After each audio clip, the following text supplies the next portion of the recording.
Coming to you live from a boat 100 clicks up the Nung River, it's the 10 Point Podcast. My name is Bruce, and everyone gets everything he wants. I wanted a movie, and for my sins, they gave me one. Brought it up to me like room service. It was a real choice movie, and when it was over, I never wanted another. Losing their minds with me on a boat this week. First, with extreme prejudice, it's Andy. I'll take that. And secondly, the horror, it is Chris. I've been called worse, so I'll take it. Yes. We're in the same room together. It's the 10 Point Podcast, but not as we know it. Yes. The two lads are in the same studio together. I'm still out remotely working on the podcast. So things are a wee bit kind of held together with tape and glue at the moment. Experimental. You might disappear a few times. Yes, exactly. So it's going to be a bit unusual, but the two guys are together. But we're all here. We've all done our homework, and we're all. It's the same 10 Point Podcast as always. Just the two lads are next to each other on the sofa, and they've had a few Lambrinis before. Yes, we are the 10 Point Podcast. 10pointpodcast.com is our website where you can find all of our episodes throughout the 4-year history of the 10 Point Podcast, where there's nearly 200 episodic episodes and other bonus episodes up on there as well. Spotify is the best place to look for our Remember that. Yes, they always remember that. Although there was one episode, I think Just Friends is not on Spotify. For some reason, I tried to find it the other week, and I could not find Just Friends was not on Spotify. It was not on Spotify because I was trying to find out who had picked it, because I was like, Chris can't possibly have picked every Ryan Reynolds film we've done on the podcast. But I'm saving it for the V1.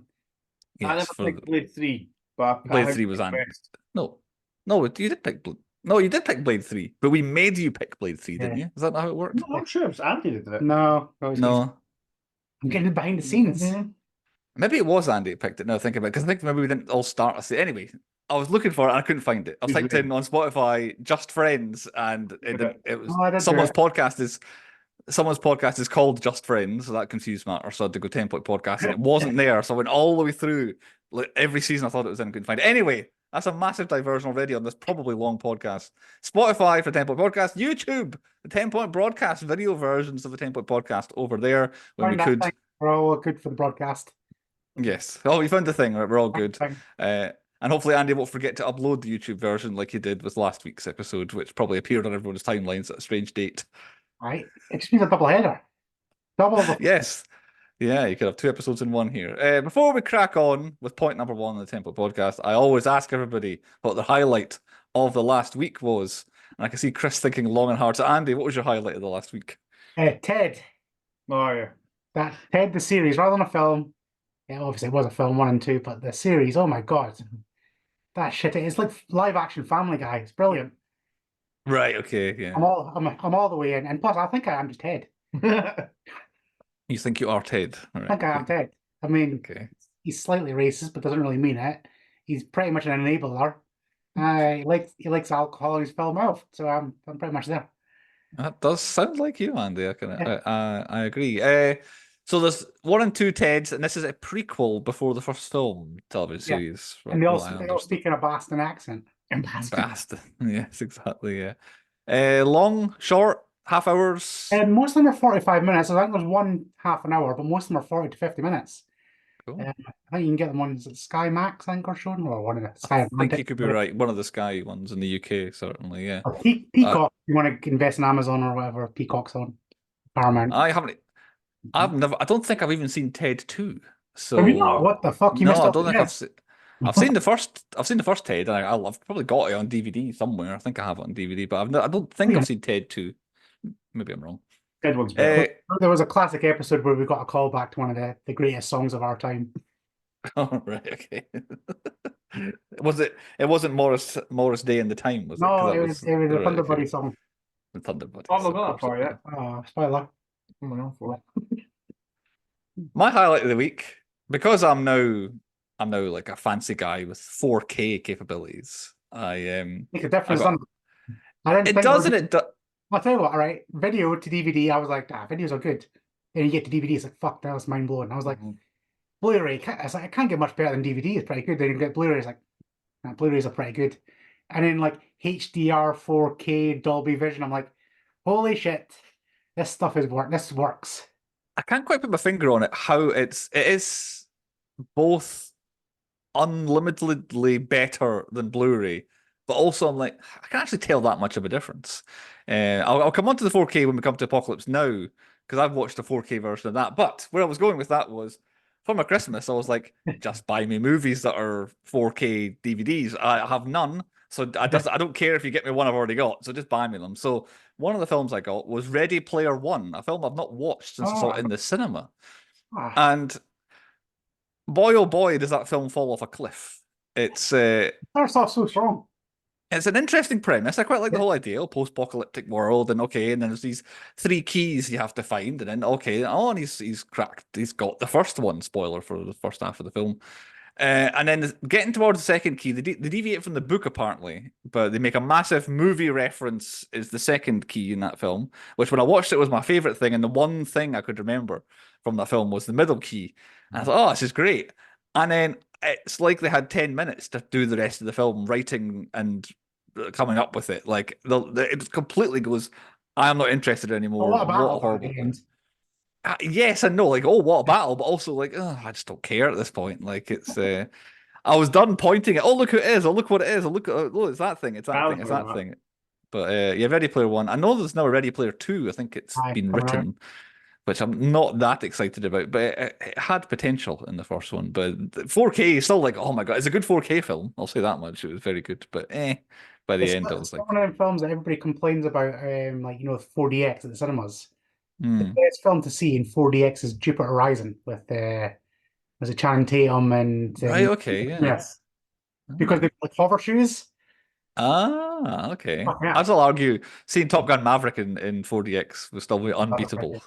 Garbage in the galaxy. I've got bubbles up my nose. Right, okay. Okay, Chris, what is your highlight of the last week? I'm going to say Halo. Ah. First episode of Halo. There's no naked Master Chief. Spoilers for season 1. But yeah, it's a strong start from what I've seen. Andy was talking up last week. So that's 2 guys who were kind of down on season 1. You're both up on season 2. I like season 1, like the end bit. They found their way, but there's too much naked Master Chief. Naked anybody. Yeah. If you know Halo, season 1. Aye. Right, okay. It's got nothing to do with the whole Halo lore as far as I'm aware. Whereas they're pretty much back on track. It looks like they're going to follow some kind of Halo game lore now. Right. And less nakedness. Still the helmet comes off, but still. But if you get Master Chief's helmet coming off, there is a YouTube channel where somebody's superimposed, deep-faked his helmet on all the time. During the sexy time. Well, I guess even when he's naked, I imagine. Yes, okay. So it really works. Okay, right. We better crack on. That's the highlights of the last week, which none of which were massive highlights. Point number 1 on the 10-point podcast. I did have one semi highlight. I was going to go watch Madam Web, but I thought, no, it's shit. I'm not bothering because they didn't not to watch it. I want to go see it just to see why the film was made, to be honest. Yes. It's like, I'm intrigued at, like, what is this film? Why is this film? Like, anyway, yes. It might come up as my review at some point. Point number 1, as I said, the 1979 psychological mystery drama war epic, Apocalypse Now. Loosely based on Heart of Darkness by Joseph Conrad, that was set in the 1890s, which it's the same film but removed from the Vietnam War and put a good chunk of time ahead of that, where basically a guy has to go up the river to find this Colonel Kurtz who's gone a bit mad, and it's just set back in those times. And also it's not in Vietnam, it's in the Congo, I think it was, or something like that. Written by John Milius, famous for writing Dirty Harry, although he was uncredited, so not so much famous on that. He was one of the many screenwriters that did some work on that. Jeremiah Johnson, Apocalypse Now, Conan the Barbarian, Red Dawn, and then he was the creator of the Rome television series that came out, I think, about 10, 15 years ago. A lot of naked people in that too. Yeah, probably, yeah. And then somehow the narration... Pardon? He must like a dangled penis. He must do. Writes into his film quite a lot. Strangely, the narration for Apocalypse Now had a separate writer. So the director Michael Herr Oh, it's definitely wrote. He wrote the narration. He wrote it for this film. He also wrote the narration for the was it Full Metal Jacket? He wrote narration for as well, which is a type. And then he was a screenwriter for The Rainmaker. He got actually full billing on the film The Rainmaker. Also written by, but also directed by Francis Ford Coppola, famous for The Godfather, The Conversation, The Godfather Part 2, Apocalypse Now, The Outsiders, where he was just the director, The Godfather Part 3, and Bram Stoker's Dracula, where he was just the director too, which I forgot he was the director on. I keep forgetting he did that. Yeah, so yeah, he's famous for The Godfather and Apocalypse Now, basically. He's currently working on a film called Megalopolis or something like that, which is one of these ones that's got an unbelievable cast of actors in it. And I mean, it's probably going the same way as other films. It's going to be this massively long film that has loads of famous people in it, and it could be quite good by his kind of track record.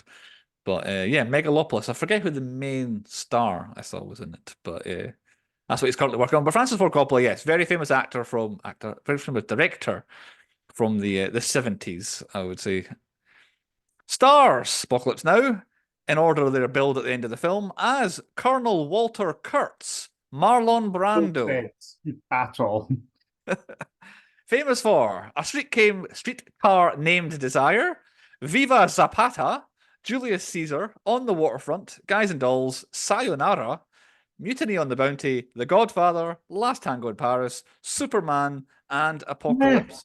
I forgot he was in Superman. He's in Superman. He's also in a cut of the Superman 2 as well. It's some separate cut. But another one, as I said recently in the podcast, I have only ever seen Man of Steel onwards when it comes to Superman movies, so I don't really know. You haven't seen the Marlon Nope, never seen But I that. mean, it's seen them. This is why the podcast was invented, to make him watch movies.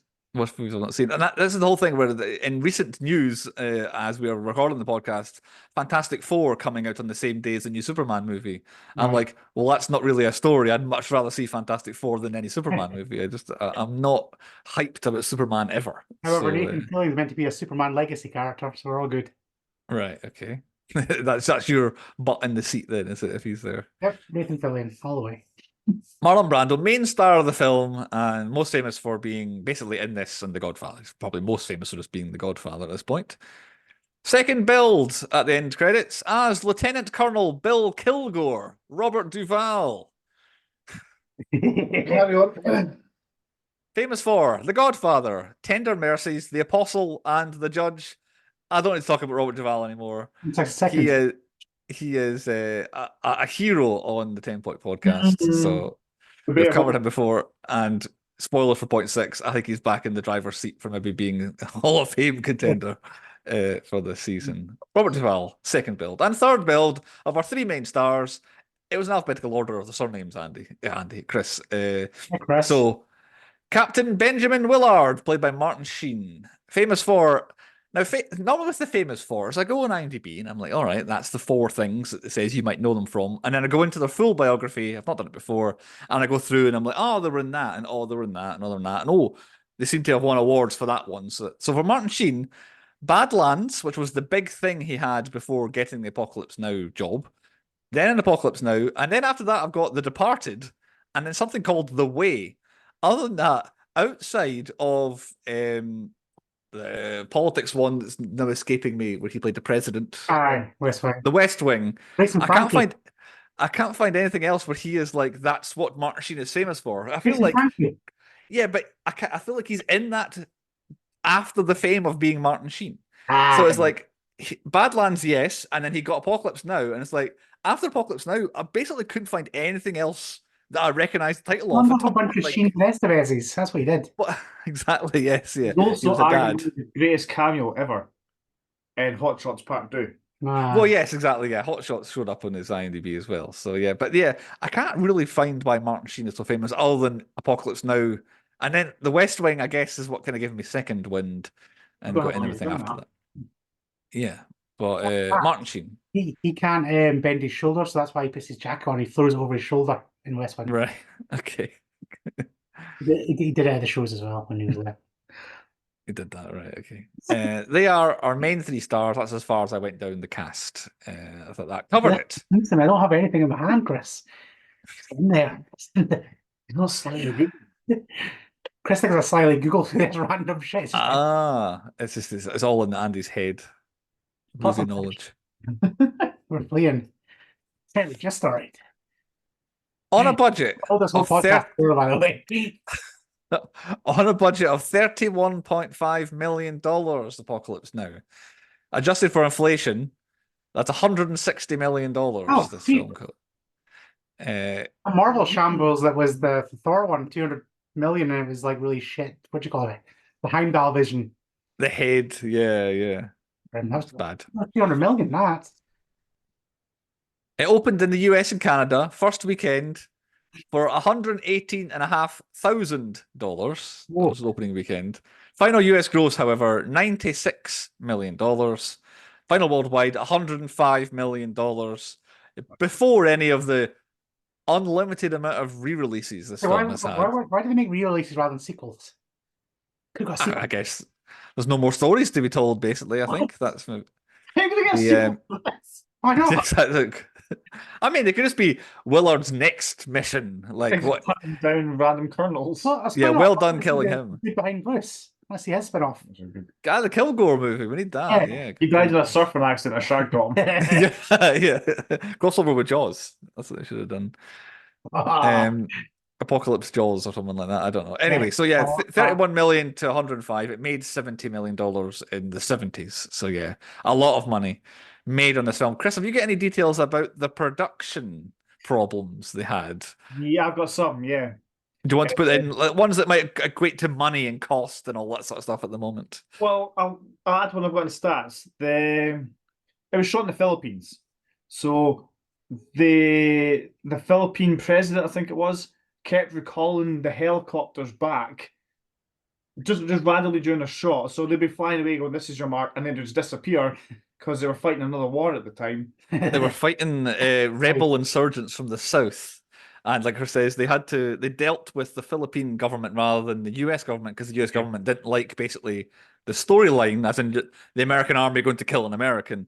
Plus, also Vietnam was still a bit kind of touchy around that era. So yeah, it cost them like tens of thousands of pounds just to reset because they'd get new pilots who would miss their marks and things would blow up and they were nowhere near it. So we'd have to reset fucking daily.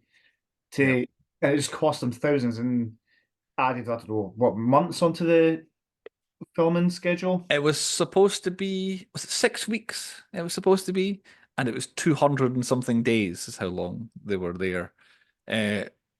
Harvey Keitel was initially cast as Willard. They shot a week's worth of stuff with him, and Coppola and the editors looked at it and then changed their mind and were like, nah, let's go get Martin Sheen instead, and they had to film everything again. And that's when Martin Sheen came on and he was told, oh yeah, you're going to get this, it's going to be this many weeks. And then yeah, it was still going 200 something days later. There was a monsoon. Oh yeah, the weather and that. I've got like, if you want, like, there's a documentary, The Hearts of Darkness Explains Everything, which I watched it. I'll keep watching. I watched it this afternoon, Hearts of Darkness. Very good. And I would rate it as a higher rating than Apocalypse Now. It's such a good documentary. It's 10 out of 10 this film. So a slight spoiler for Apocalypse Now. But yeah, Hearts of Darkness is great. It gives you a far better idea of what it was like to make this film than the film gives you an idea of what it's meant to be about. I've got more dotted in between my notes, but Marlon Brando himself had a $1 million advance and fucking kept it and was a bit iffy if he was actually going to film it or not. He was promised 3 weeks' work at $1 million a week. And like Chris said, $1 million up front. And then when it came to time where, sorry, Marlon, we're going to have to delay you a little bit, he was like, well, maybe I don't want to do it now. And maybe I'll just keep my $1 million. And they'd convince him, no, wait. And then we'll fly you out. And then when he got there, Brando was like, nah, I don't fancy doing that. I'm going to do this. And no, I don't fancy doing that. I'm going to do this. And then there was one did you watch Hearts of Darkness as well, Chris, or did you just get information from it? No, I got like really far through it. I watched it at stupid o'clock, like I normally do. All right, okay, as you do. No, there was one day where they set up to start shooting a whole bunch of scenes, and the entire day was wasted because Marlon Brando and Coppola just sat talking for the entire day. The cameras didn't roll on a single scene because the two of them had to hash out what they wanted to do, and they spent the entire day, the two of them talking. So they lost days and days and days and days and days. throughout the documentary, they keep showing all the parties that the crew would throw for Coppola. Like, well done, it's your 100th day filming, and well done, it's your 200th day filming. They had these parties all the way throughout. And like I say, Monsoon was there, wrecked production. They had to send everybody home for a month, 2 months to build sets again because it ruined everything. Martin Sheen had a heart attack, and in the documentary, he had a heart attack in his hotel room, and he crawled from his hotel room to outside the hotel for someone to help him. And he, in the documentary, talks about how he knew it was life and death at the end, and if he had wanted to die, he could have stayed in that hotel room and died, but he chose to live and crawled out into the street. So, and then the film was able to keep going. All this sort of stuff was Did the happening. director have like two heart attacks of himself, of his own, or is that something? I don't. That might be something else. It didn't come up in the movie. It might be a false fact from Sean coming in there. That's a false fact. Maybe. They make shit up. It wasn't in Hearts of Darkness, and with the title of that, you'd imagine they would have mentioned the hearts and all that. But yes, and probably several other problems they had throughout was this film, and obviously the whole thing back then, Hollywood was tracking it as a bit making fun of the film, and Coppola's panicking that they're going to make fun of him. Anyway, lots of money went into it, but it made it back in the end. Finally released 3 years after filming. Oh, the last thing on the filming, but I'll forget to mention later, the scene where the tiger goes for Chef in the jungle. The tiger jumping towards Chef was filmed a year before Chef making it back to the boat. That's how long this production was. Him in the jungle with the tiger filmed, and 1 year later, the scene with him and Willard getting back to the boat. That's how crazy this was. Jay, released 3 years after principal photography on the 15th of August, 1979 in the US, made it to the UK on the 19th of December, 1979. Meant it was prime 1980 awards season. And the Oscars gave it 8 nominations at the Oscars that year. Best Art Direction, which it lost to All That Jazz. Best Editing, which it lost to All That Jazz. Best Sound, it was the winner. Hard to argue. Hard to argue with that. Best Cinematography, it was the winner. Very much hard to argue. They're probably the two best things about the film, and two things that might not necessarily come up in our highs and lows. But this film looks and sounds incredible. And I watched the 4K version, which is meant to be specially restored and all that, and it's a bit iffy. Some of the scenes aren't very 4K at all. It's very grainy, because that's what they do. Yeah. They add fucking noise to it. Yeah. So there's one scene where the boat travels just across at night, and it's really bad. You can't see like the black bits on the screen start to go a bit blue and all that sort of stuff. You really can't see anything. But lots of the close-ups of Martin Sheen are very HD, and there's some bits are really, really 4K. But it's like I wouldn't. Before watching it, I'd have been like, "This is definitely get Apocalypse Now. If you're going to get it on 4K Blu-ray." Now I'd be like, "Nah, just get Blu-ray." It's like the Matrix. Don't get Matrix on 4K. Fucking hell, shit. Right. Okay. Well, there you go. Add Apocalypse Now. But yeah, this film looks incredible for 1976, 1977, 1978 when they were filming it. Not quite Wizard of Oz standard, shall we say? Well, let's see. There's levels. There's levels, and the sound is unbelievable. I watched it with my headphones on, which I normally do, so that really, really made up for it. More nominations at the Oscars. Best Adapted Screenplay. It lost to Kramer versus Kramer. Best Supporting Actor. Robert Duvall. I thought it was going to be Marlon Brando, but it was Robert Duvall. He lost to Melvin Douglas for Being There. I don't know who that is. He's no relation. I don't know the film, but he also came up in another award ceremony. Pardon? Does he know Jim Douglas? He might do. He might do, actually. Oh, speaking of Jim Douglas, and speaking of Robert Duvall, what's going on? a shot at Glory. Oh, aye. You're in the crowd at Palmerston in that film. Jim Douglas and his son are in the Hamden crowd in that film. That's amazing. And I learned that this week. That's amazing.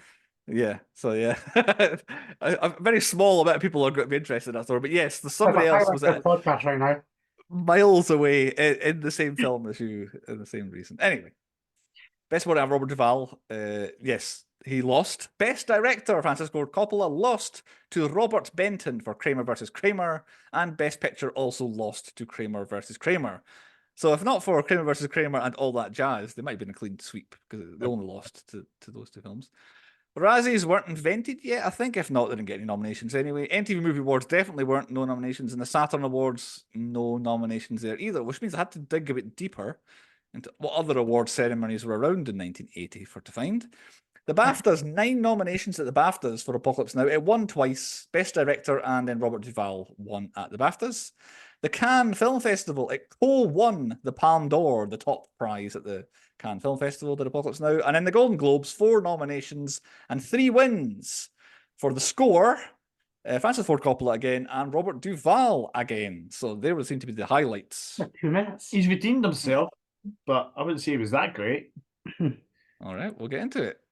Synopsis for Apocalypse Now by Derek. I was sure one of our regulars would have given me a synopsis for this, but I had to go. Source Nick doing this. I'm positive this must be one of his films, The Saurus Nick. Anyway, Derek says this. It is the height of the war in Vietnam, and US Army Captain Willard is sent by Colonel Lucas and a general to carry out a mission that officially does not exist, nor will it ever exist. The mission, to seek out a mysterious Green Beret Colonel, Walter Kurtz, whose army has crossed the border into Cambodia and is conducting hit-and-run missions against the Viet Cong and the NVA.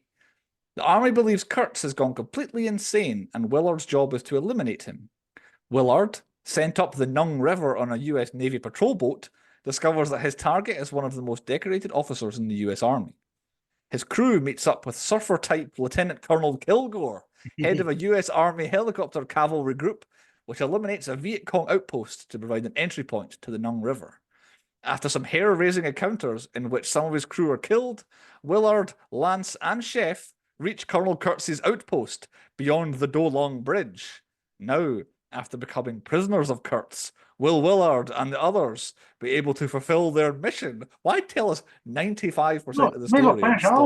I know, stop right at the very end. Leaves Yes, the hanger in the synopsis. Who picked? Chris, why did you pick Apocalypse Now without giving away your theme, which you have?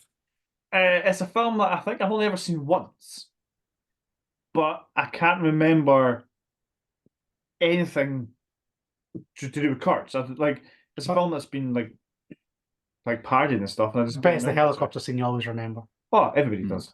Yeah, I remember that. Like, this is one of those ones where it has like those 4 or 5 images that you just know are Apocalypse Now, and then like say a parody in like 100 things, and that's probably understating it. So you think you've seen it once before? I have seen this before at most twice, and they were both the Redux version, which we'll come on to in the next point. Andy, had you seen Apocalypse Now before? I think I'd seen the old school version, which I think I enjoyed. I might have watched the longer version. So yes, there are 3 versions of this film. There's the original at 100. I watched the final cut. Right. 3 hours. That's what I did. So yes, the original at 147 minutes is the normal one. So That's just under 2.5 hours. People watch. Right, that is the what came out one when he was finally made it in the 1970s. Redux, which is the one I bought on DVD, 197 bleeding minutes, that is. And I remember, like, honestly, I felt like I was bloody Martin Sheen at the end of it, because I watched it all in one go when I was probably like, I don't know, my late teens, early 20s, in a darkened room. What's this Apocalypse Now all about? And by the end of it, I'm like, geez, it's like 4 hours later here. And it's like, oh God, what is this about? I lost my mind watching Redux. And I think I tried to watch it again and maybe got through it. But yes, the final cut this time, I thought, that's the new fancy 4K one. Let's get that. I subscribed to Studio Canal Presents on Amazon for a week to be able to get the final cut. So did we all watch Final Cut, Chris? Did you have it as well? I watched both of them, and fucking hell. Did you watch Redux? I did. That is in itself. Yes, so it's going to come up later on with the bits that it took me 3 nights to watch it. I bet. That's what I did with The Irishman. The Irishman was too long for me. I had to do it in 3 nights. So yeah, Redux it's like torture, and the final cut is basically it's a lot closer to Redux than I thought it was going to be. I thought it was going to be a bit just streamlined. It's still long. Debatable. I think I might be with Andy. I think yes. I think the original is the best version. Watch the OG. I think everything Coppola adds in doesn't need to be added. I the wrong version. I thought Redux was the longest. Redux is the longest. No, Redux is the longest. Yeah. It's was nearly You 200 know, minutes it's long. like 3 hours 45 or something. Final I've Cut's got it in 3 minutes. hours, and then that one's So 2.5. Final Cut is 183 minutes. Redux is 197 minutes, and the original is 147 minutes. Right. So yeah, there's at least half an hour between the original and Final Cut, and then Redux is longer. One of them was longer than the other, so All right. The normal one's 2.5, then it's 3, and then it's like 3.5. 3.5, yeah, I'll basically. watch that one then. Point 2 on the podcast, the high points, the best bits and things. Chris, why don't you take us to the high points, and Andy and I will chime in. Well, I'm going to start off with the opening scene with Martin Sheen in a hotel room, which quite a fun fact, but he, in his own words, he was dangerously drunk filming that scene. That's exactly what we're like right now. And he was like, he was like in the process, he suffered from alcoholism, like not obviously, but he was going through it, and I had a breakdown on camera. That him punching the glass, him flipping over the bed, and like weeping and everything. The whole of that was like unscripted. He was just going off the fucking rails. And In Hearts of Darkness, you have near enough the full thing of him going through this. And yeah, Blackout Drunk, like say, it was his birthday when they filmed it, his 37th, 38th birthday, which is the kind of the excuse he had for getting absolutely blind drunk. And basically had a breakdown. And yeah, the crew were warned that tensions between him and Coppola were so bad that they were like, he might actually lunge for Coppola at some point here. So yeah, he accidentally, because you can hear in the documentary, Coppola giving him directions and all that, and he's like, there's something about the way, kind of the role that he played in the military, that they've got the sort of gimmick or the sort of reputation of being kind of up themselves. So he was like, look at the mirror, look at your mouth, look at your hair, and then he's like, now give yourself a fright. And then, like Chris says, he went to give himself a fright and accidentally, being so drunk, didn't realize how close he was to the mirror, punched the mirror and sliced his thumb open. And he says, no, let's keep going. And then basically on camera, bleeding out, he basically just has a pop at Coppola, and the two of them kind of have a conversation out of character about how badly everything's going and all that. So yeah, full mental breakdown.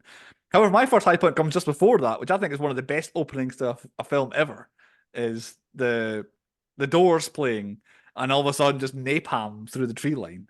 yeah, as an unbelievably stunning. And then you hear the whoop, whoop, whoop, whoop noise in the background as the helicopters go past. And then it cuts to the hotel room, like Andy says, and it's a helicopter noise, but it's a ceiling fan. Perfectly timed. Like, it looks like it absolutely is making that noise. But yeah, an unbelievable design, sound design, brilliant idea, the perfect song for it as well, with the end by the Doors and all that. Yeah, one of the best starts to a film ever. And that only kind of includes Martin Sheen doing, like, I don't know, karate in his bedroom or whatever. Controversial, but I think Vietnam's probably got the best sound. Oh yeah, it does. The music and everything is unbelievable. Yep. It's commonly accepted, I think, at this point, that Vietnam has the best soundtrack of any war, if you want to go that way. Right, Chris, high points. It's quite, listen, between that and my next high point, there's not a lot. It's just quite slow, him like going up the river, talking to people, and then out of nowhere, there's a war film kicking off. And that's when you meet your boy Kilgore. He is one Kilgore. of the best film. I've got my next high point is Kilgore's LZ. So when he first arrives, That's amazing. it feels like they're in a war zone. Mm-hmm. And then the helicopter, here's just an actual helicopter coming in and landing right in front of the camera. And you're like, movies used to be so good back in the day. Yeah. And then this is only the first bit of it, where he's convinced to take Willard on the mission because of the possibilities of the surfing to the place they're going. But that's Charlie's point. Like, that line or dying. Well, you get people in the background saying, don't worry, we're here to help as your houses are getting blown up and people are getting shot. Yeah. And then he's like, this guy's got my respect. He's holding his guts out with this thing about him. Yeah. And somebody goes, oh, wait, there's a surfer there. Fuck this guy. I'm just going to help the surfer. I need to go see Lance. Everything about this guy is a high point. Like, even the bit where like they're about to napalm the line, he's like, are we all right? Yeah, these boys are accurate. And he's like, no, we should move back. And he just gets his shirt off and just walks out. He's like, it's safe. Off the back of that, I've got in my notes next is there's a 15-minute period in this film that might not be topped by any film ever. Like, I mean, this is the best 15 minutes put onto film in history, is between them flicking the switch for Ride of the Valkyries coming on, and then them pinching Kilgore's surfing board and taking off up the river.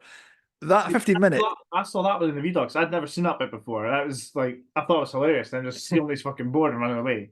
And yeah, that's in the new cut as well. him flying over the helicopter with his thing. I'm not gonna hurt you. I just want my board back. Lance, you know how hard it is to find a good board. Yeah, that's only in some versions as well. You're right. Yeah, but yeah, that period where Raid of the Valkyries comes on, they're Yeah. flying the like I don't know, 20 helicopters in above the water, and then it's just like explosion, explosion, explosion, explosion, explosion, fire, fire, shooting, shooting, shooting the whole time. And there's like bits of character stuff. Him was saying, "Look, Lance, what do you think? Oh, it's really exciting. No, no, no, the waves. Look at the way the waves go down there, and all that." And then the landing, and then they're coming on the beach, and then here's the guy making. They're like, "Don't stop, keep running, keep running." As Francis Ford Coppola is there telling them, "Keep running, don't look at the Yeah. camera, keep going," and all that. And then the girl coming up with the grenade and blowing up the helicopter and that. And then, like you say, yeah, stripping off. And the boys got out surfing. The whole thing is like that explosions. is like the most memorable part of the film. Yeah, Yeah. forget about the two random guys surfing. Just whatever. Yeah. I'm trying to convince lads to go out there, and they're like, "Oh no, the then get the napalm explosion again." And the whole time, Kilgore, like anytime anyone's like incoming, incoming, he's just like stands, doesn't care because he knows he's got this air about him that is going to survive. And then we get the, "I love the smell of napalm in the morning." Best line in That's what history. Martin. Right? Okay, best line in history. Fair enough. Everything. Even the story is a good little story. And Yeah. then that's when Martin Sheen's like, he doesn't want the war to end. He's a psychopath. Let's get away from him. And then it's, "Oh no, the waves have gone."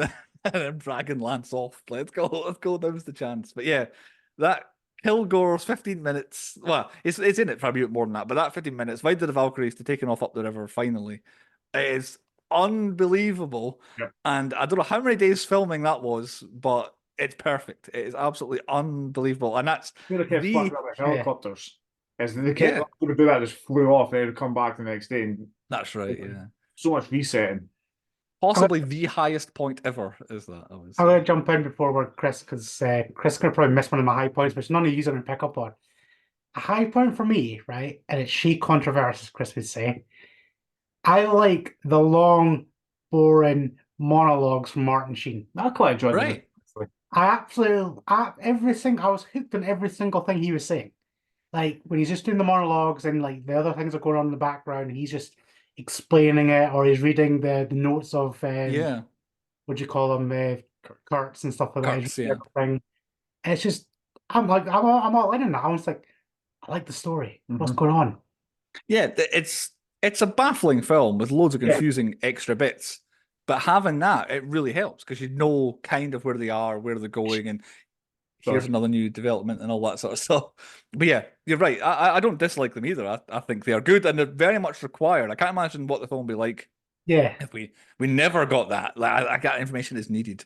Also, I don't know. Because I missed a couple, but yeah, just anytime he talks, I'm hooked on Martin Sheen's voice. Oh yeah. Well, it isn't always his voice, by the way. I don't know if you saw that information that when he was. Chris, shut up. Okay, we'll leave that for one of Chris's fun facts then. I have to say, yeah, my 15-minute period, I literally went back and watched the 15 minutes again. I was like, okay, I need to go back and watch it now. Of course, it's because of stats. As in, I very quickly realized, okay, I had to count explosions on this run and swears on the second run, so that's why I did it.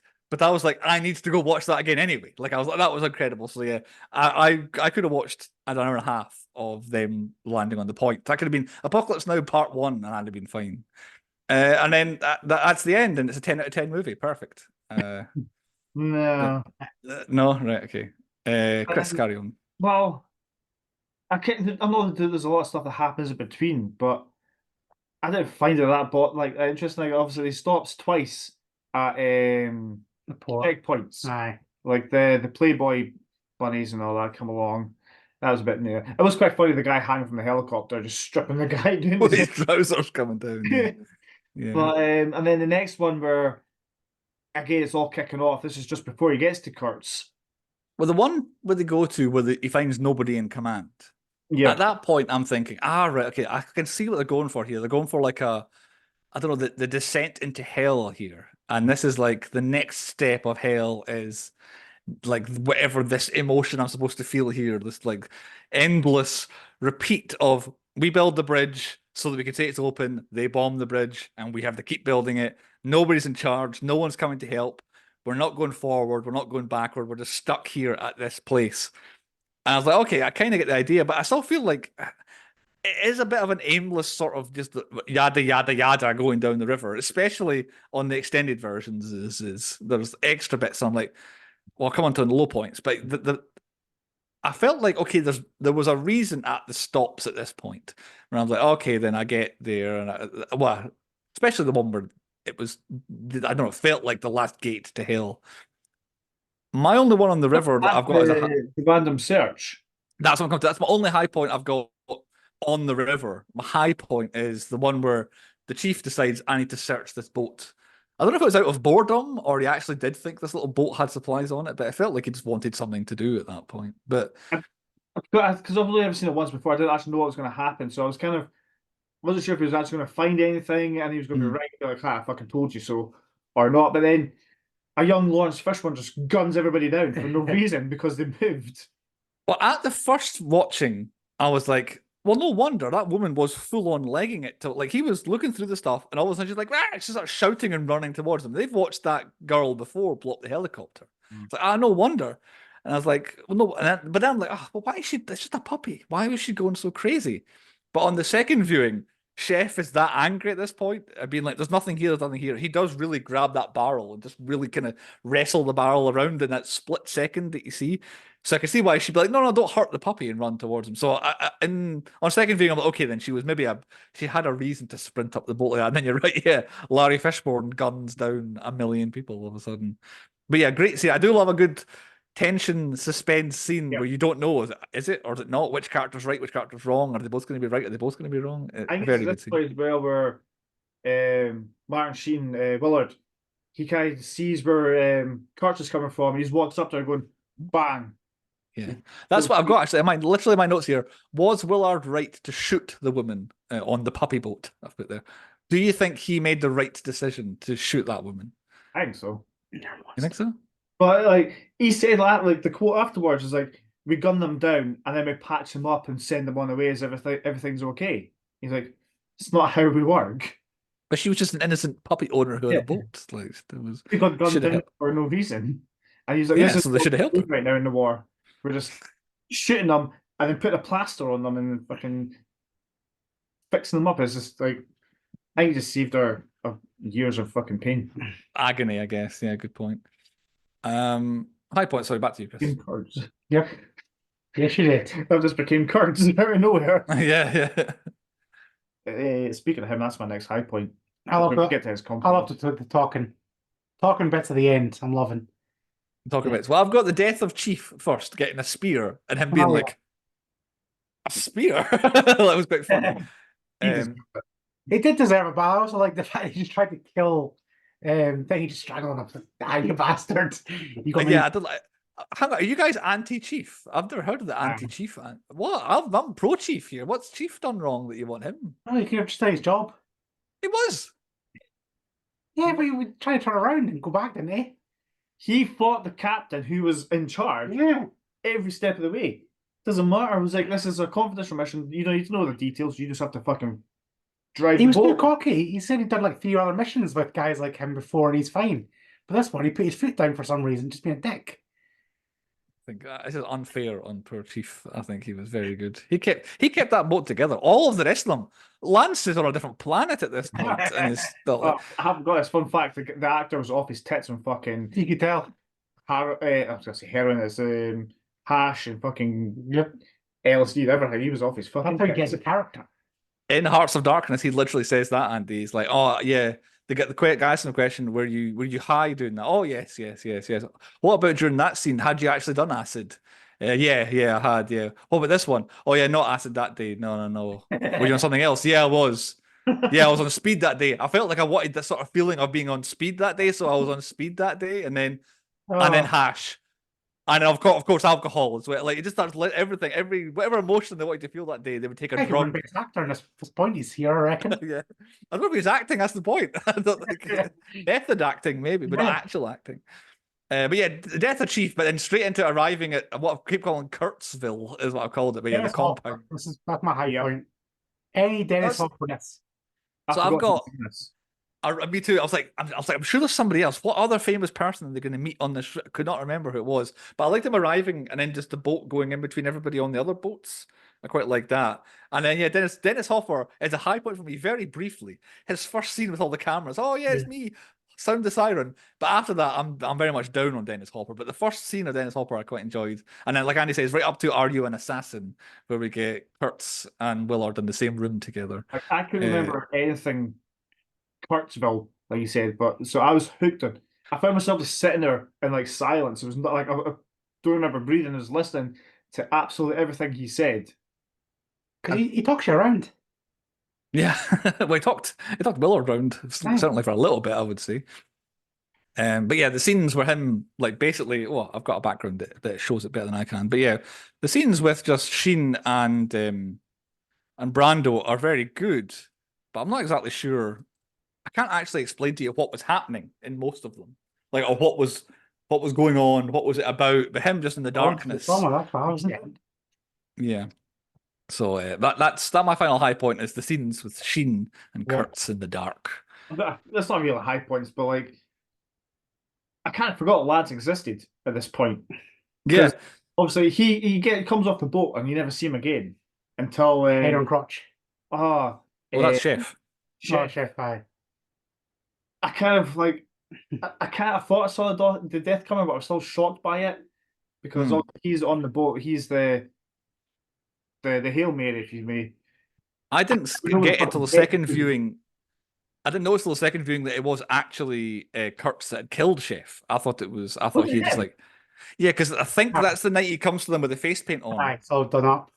Yeah, and he kneels in front of the Sheen and then gets up and then he walks around and all of a sudden he just lobs this head and I think it's him lobs the head. So, and I think that's why he's painted up because he was doing what Sheen did later on, which is snuck out to the boat and got him. I think that was my reading of it on this occasion. But I missed that first time round. Are we out of high points, Chris? Well, it's not really a high point, but I've never seen a film end with no credits before. That is, yeah, on the version that Andy and I watched, it's there. But yeah, apparently the version that's been on Netflix, anytime it's on Netflix, doesn't have opening or closing credits. It just goes like trademark and ends. Blah, blah, blah. Yeah. Closing credits. So the end credits for me had obviously the people I listed before first, and there's some music playing over it. Right, we're on to point 3 then. Yep. Low points, what we thought the worst bits and things were about. Question: when did Thingamby get his cut in his face? I don't know.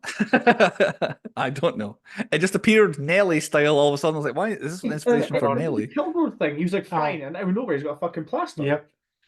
I would assume within the story something mad happened. Maybe it was the tiger. Was it before Tiger he had it? I don't know if he had it before Tiger. Right. So within the film, something happened that means he needed it. Outside of the film, Christ knows when it was filmed and what had happened when he got it. I don't know. Okay, my point. I did not expect this to turn to a fucking surf film. I didn't know there was much surfing in it. I think we've done the 2 most famous surfing films ever in Apocalypse Now and Point Break. I can't remember. It's like him saying, "Oh, look at the waves." As soon as you go, they go like that. Oh, what kind of board do you use? Blah blah blah. And I'm like, fucking. That's not a low point. That's a high point. I know. I loved the Kilgore being a mad surfer fanboy. There's only a couple of real low points here. Okay. Anything involving the fucking boat. Well, I'll go further than that. Right. Anything involving them not being on the boat once they were on the boat. Like literally, the USO show. What is the point of the USO? It's so fucking long, half an hour. And then don't get somebody started on the Redux version where they come back again. Really? Oh, yeah. In the Redux, they come across somehow the bunnies and the helicopter in the jungle having run out of fuel. Oh, so they trade fuel to them to spend time with the bunnies and all that sort of stuff. Really? Yeah, exactly. Yeah, and then Lance goes on a journey at that point as well, of course. Fucking Larry Fishburne just goes out through every window, look at him, just trapping the door. I want to go. Trap. Yeah. I think it must literally be the time between the version that you and I watched, Andy, the final cut. I've lost my numbers here now.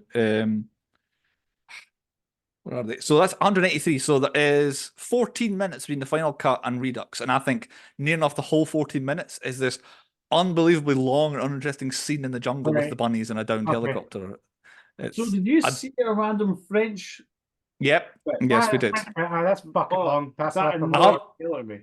I'm not there on my low points yet. I've still got them having to stop again at the bridge. Now, the bridge, when they're there, I like the scene. And I like the guy shouting, "You'll never get me, GI, GI, I'm going to kill you, GI." The guys, and then the guy just popping, finally shooting the grenade and getting him. I like that aspect, but I He didn't. suspended that for so long, didn't he? Just Yeah, slowly. try to judge where it was. Boom.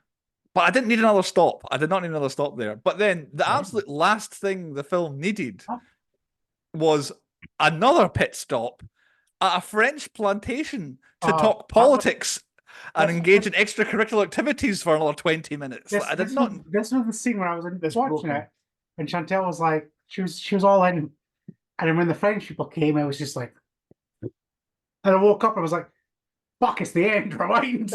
All right, yeah. In Redux, Completely it's more French. There's more French in the Redux, but not like it's not a hell of a lot This more. scene broke me. Like the whole thing, like it is just completely pointless and There's unnecessary. nothing. It doesn't add anything at all. In Hearts of Darkness, the documentary again, Coppola comes up with the idea for it, and then as they're out there in Philippines, it's like, "Get me French actors. I want French actors." And then he's like, he sets up the whole scene. They film the whole thing, and then as soon as they finish filming it, he's like, "I hate it. Everybody forget that this ever happened. This never happened. This never got filmed." And then that's why it's not in the main film, because he wrote it, filmed the whole thing, and then was like, forget it. It was rubbish. It's not needed. And in every version he's come out with since the first film was like, "Oh, I need to get this 30-minute stop at this plantation back in again." No, you don't, Francis. You don't. It's not needed. It is completely grinds the film to a halt. Yep. And I think that's why I never remember the last hour of this film, is because this freaking plantation thing goes on forever. On a similar note, there's also a lot more of Kurt reading fucking random poetry and magazines to Willard when he's captured. See, I actually like him, like the psychological bullshit he's trying to do and break him. I actually like that. And Marlon Brando's voices. Hopper's thing where he's like, "Oh, he stopped me one day and he just grabbed me and said, 'Did you know that F is the middle word in life?'" And I'm like, "Oh, was F in Yeah, F is the middle word, and it's like, "Oh my!" Did he get off a teenage girl's bedroom wall or something like that? It's like, oh god, this guy thinks he's all that, but he might not be. Like, that's the best he can come up with. But it's hard for me to critique the compound at the end, because it does exactly what it's supposed to do perfectly, but I don't enjoy it. And at this point, at that point, I'm kind of like, I don't really know what this film's even on about anymore. Well, I'll tell you what I hate at the end bit is the very, very end when like Sheen's all cameled up and he's going to go in for the kill. But you got all these interludes with the fucking absolute massacre of the fucking cow. Did they kill an actual cow? It looks that way. Yes, they did. And they did it because Hearts of Darkness again, Coppola, to get the army for Kurtz to have, he's supposed to have this sort of native army. And they thought, rather than just dressing up the Philippines and the American actors we've got, we'll actually go and get a nearby native squadron and bring them down. And they did that. So they had this bunch of natives on set to be the army, and they just started doing this sort of ritual thing that they do, which is massacring a cow, which is in the documentary, the massacring a cow. And they must have been like, "Oh, that's fantastic. Can you do that again for a symbol film for the film?" So actually 2 cows got killed at minimum. It was the first hack, and you see it go there. It was so real. It's horrendous. It's horrible. It's just, it's just unbelievably like that poor snake got beheaded in Friday the 13th, and that's bad. But what happened to this cow is somehow like a million times worse than that. He's still alive for like the 3 minutes they're hacking away at this. No, this is the lowest of low because I'm out. That would be. Yeah, I think like actually killing a cow unnecessarily. Like I said, the ritual happened the day, weeks. Well, I don't know how long they were there. I don't care what you do. Slit their throat. They hacked the back first. It was still fucking alive. Yeah, exactly. My main low point of the whole thing really is the overarching one, as Andy always says, is the first hour of this is a perfect war film. I absolutely love it. And then whatever Coppola adds on to it to make it 1 hour, 2 hours, 3 hours longer is just unnecessary. And it just confuses me. It's like, I'm maybe an idiot, but you need to tell me what you're trying to show me here. It's like, okay, it's a descent into madness. He's going into one's soul. He's found this man who went absolutely mad, and he's going mad himself. It's like, he doesn't give off a going mad vibe until he gets to the compound at the end. And then he's like, seems to be a prisoner. And then the next day, he's not a prisoner. The next day, he's living in the room with Kurtz. And it's all confused. And I just, it's too much of a let's try and be weird film, I think. That's my overarching one. But my final low point is something I learned from Hearts of Darkness is they did drop bombs on the compound. In Hearts, the absolute beginning of Hearts of Darkness, when the title card comes up, is the Kurtz compound getting napalmed and bombed. So they filmed that and then didn't put it in the film. And half of Hearts of Darkness is Coppola going, I don't know how to end my film. I don't know what I'm doing. I don't know. The film's going to be a failure. I don't know how to end the film. It's like, you just could have dropped bombs on the place because you filmed it. It would have been fine if they just escaped with everyone who's a good guy and bombed it. It'd have been fine. But no, I'm annoyed that they didn't actually put the bombing into the film. Any more low points? No, I'm out. You just get eggs cows. Yes, killing cows is the end. Point 4, the stats. 33 shits. And on first viewing, Kurtz landed an F-bomb that was the 100th F-bomb of the film, and none came after it. So I thought, that's perfect. I'm not going to go and try and find any more on a second viewing. 100 dead, and a C-bomb from Chef when he was talking about Miss May in the Playboy magazine. All the letters he sent to this C word. He did drop the C-bomb. Explosions! 137 explosions. Now, did you include that's one. Kind of and not. The bridge one's a bit weird. I'm not sure what was meant to be a firework and what was meant to be an explosion at the bridge. But what I didn't count was, I don't know you guys, I don't know if you watched with headphones on. Chris, you might have watched with headphones on. For at least the first half of the film, the whole film has just explosions in the background. The whole time is just boom, boom. I did not count those because I'll forget that. So actual kind of visible explosions, 137, which actual explosions must be probably up there. There won't be any film we ever record that has 137 real non-CGI explosions in it. I think that would have to be. Oh, you wait. Accepted. We're on it. Good. I'm glad. Deaths. I counted people being killed and dead bodies. 155 is what I got to. The internet says over 200, but that's a lot of ones that are mentioned. Yeah, exactly. Star Troopers is probably forever going to be unbeaten, unless we do Infinity War, technically. What? Alderaan? Did that wipe out an entire planet? There wasn't that many people. Yeah, but so did Starship Troopers. It also killed the entire planet. So maybe there's more on Alderaan. We'll get there. I'm sure. Oh no, we did that. We did Alderaan. Did calculate. Maybe that was more. Starship Troopers still did it, I think. I think it might be right. But yeah, 155, but there were two. If you count the plantation, they mentioned they killed a bunch, and somebody else mentioned I killed a bunch and all that. But yeah, 155. Quotas. A massive return to form for the cows. Yep. 6 cows. 6 cows in the film, and 5 goats. I was loving life for the cows and goats. They'll make it to season 10 now, the cows and goats, the quota, as we met. Dead animals. Did they kill the tiger or just run away from it? That was my first question. I think they got away. I think they just ran away. Is the puppy dead? Because Lance certainly lost it. Drowned, I think. Probably drowned, I think. Didn't see a chicken. No. Drowned. Right. A chicken was definitely dead because they were holding a dead chicken, and then they actually killed a cow. So, yes, dead animals. Pedos, I think none. I can't think of any. There was never any sort of suggestion of any GIs doing anything untoward or anything like that. So I think we're all right. Tom Cruise, Tackleberry, Sarah Connor trifecta, no motorbikes. So nope. Well, there could have been. Chef had one, or Chief had one even. No, not Chief. Larry Fishburne. Didn't get a girl though. Right. Okay. Oh, in Saigon, there might be a motorbike. None of our characters actually rode them. And did they say the thing? Did they say Apocalypse Now? No, but it's on the wall in the compound. It is, and apparently, I read that they had to have it in the film, otherwise they couldn't copyright Apocalypse Now. It had to appear in the film. So there might have been something back in the 70s that you had to say the thing.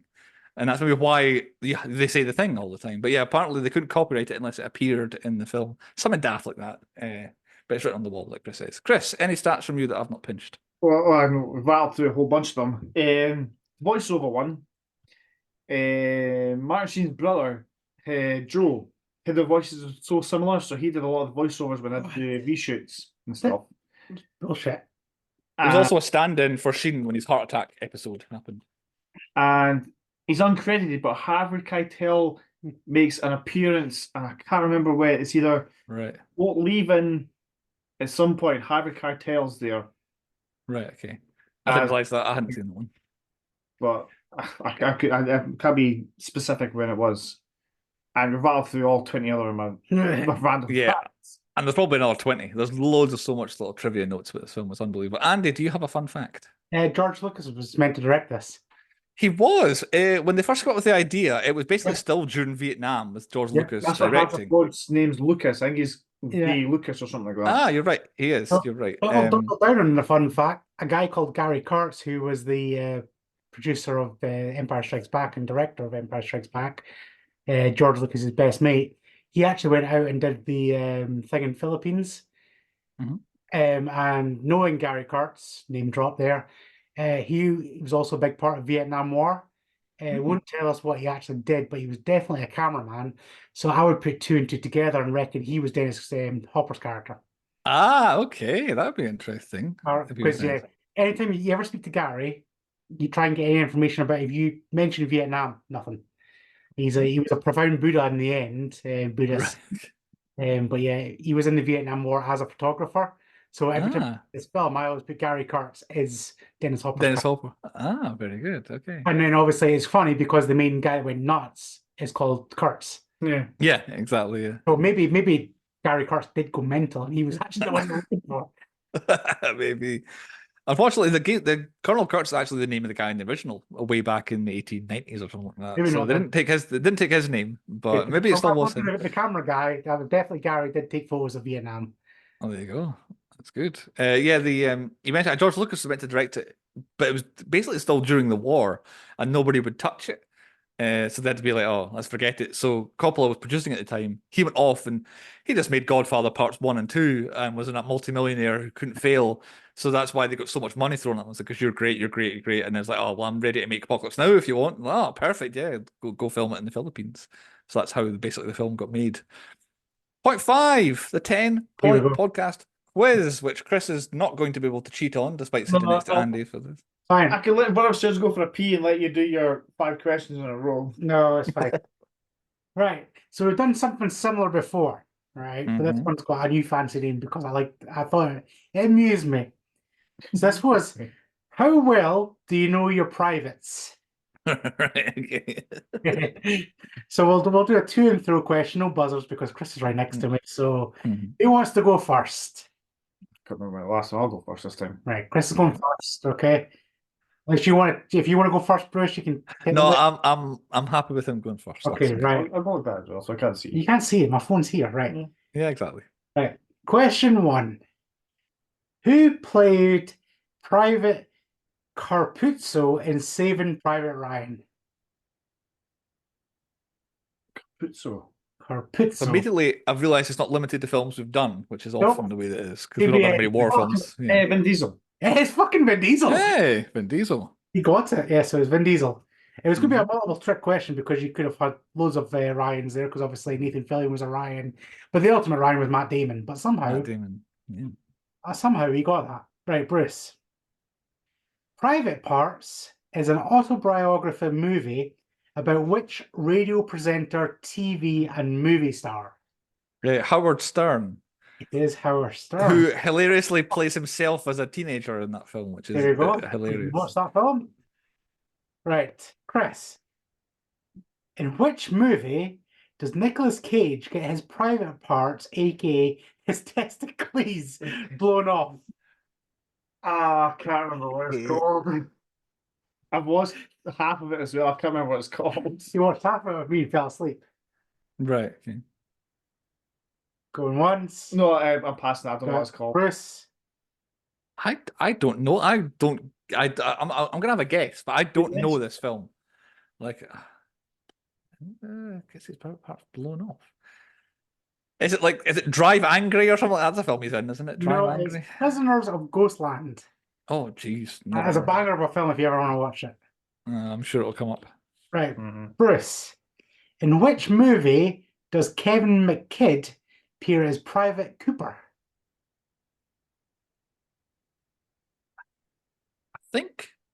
I think that's Dog Soldiers. It's Dog Soldiers. Yeah. It is Dog Soldiers. Or as it's still called on YouTube, Dog Soldiers. It's still the title Is of it? the YouTube There we video. go, Dog Soldiers. Dog Soldiers. You should tell me It might be the one. It might be the one that's got a surprisingly high viewing on Right. YouTube. Actually, now I think about it. Right, Chris. Which two characters would be regarded as privates in Forrest Gump? Oh my God. Forrest Gump and Bubba. It's Forrest and Bubba. I'll take that. Mm-hmm.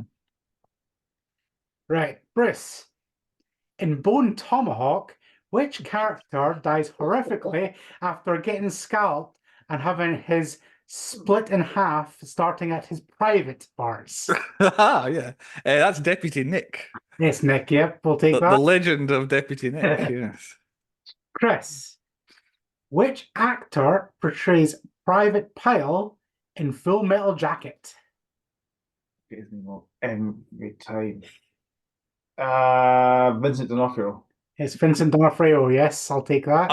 In some ways, I'm glad you got it, Chris, because I could not nail his name in my head. I was like, I know who it is. I can see his face. I know what he's in, but I couldn't quite get there. But so I'm glad you got it. Bruce, in which movie did Austin Powers lose his mojo after being unable to satisfy Ivana Humpalot with his private parts? Which one did he lose the mojo? Because it's not every. It feels like it's every film. I think the mojo one is it Austin Powers and the Spy Who Shagged Me? It is, yes. Point for Yeah. you. I thought Ivana Humpalot was in the first one. No, but he lost his mojo and couldn't satisfy her. It's fine. It's got a point. Sharp. Chris. It was the right film. I'm sure it's that film. Here's that film. That's what the internet says. Because the first film he just tries to catch Dr. Yes. Evil, and the second one he loses the mojo, which is the Yes. the MacGuffin, if you want to call it. So. But he had it all along, Chris. He had it all along. Yeah, Chris. In American Pie, which character is found with their private parts in a pie? Silent Bob. I know. No, Silent Bill. He calls himself. Yeah. Silent Bill. Character name as well. Mm. It is Jason Biggs, but I need the character name. Jim. Oh, yeah, I had that. God. I need the whole name. Oh, right. I need the whole name. 3. Jim Honeysuckle. I don't know. No, it's not Jim Honeysuckle. Honeysuckle. First, I knew it was Jim the whole time. Oh, damn. Jim. Oh. 2. Goldberg. Nope, it was Levinstein. Jim Levinstein. Levinstein. I knew he was Jewish. And who's getting the last one? Where am I? Me. Last question. Which character did Bill Paxton play in Aliens? Oh, I nearly jumped and got it wrong there. I'll give you a clue. It starts with private. All right, that's how you go. Oh, wait, is he that? Or am I getting confused here? I remember Aliens is not my Alien film. Is he Hicks? He's not Hicks. Chris. Yeah, I knew Michael Bean was Hicks. He's Hudson. He's Hudson. Ah! Right, what's the scores? Because I don't have time. 4-4. Oh, The score is 4-4. We could just call it a tie if you want. You don't have to have a tiebreaker. Hold on. Because we can't do a buzzer. At what point, because his privates explode because he's a pee. Let's see who can wait out the longest without having to go to the toilet right now. Right, okay. He's not a private, but what rank is Tom Cruise in The Edge of Tomorrow? Oh, right. Did we both get a guess? Buzz in, Is that buzz in. it? Oh, buzz in. in. Colonel. Not Colonel, no. Chris, Like- Lieutenant. Not Lieutenant. Chris, Captain. Not Sergeant. Nope, nope. Captain. Nope. General? We had that? I don't know what Not we General. guessed. Lieutenant Colonel? Not Lieutenant Colonel, nope. Staff Sergeant? No, Staff Sergeant. Commander? Nope, not Commander.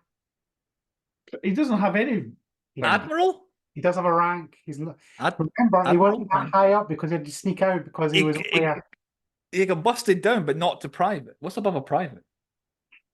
begins with an M.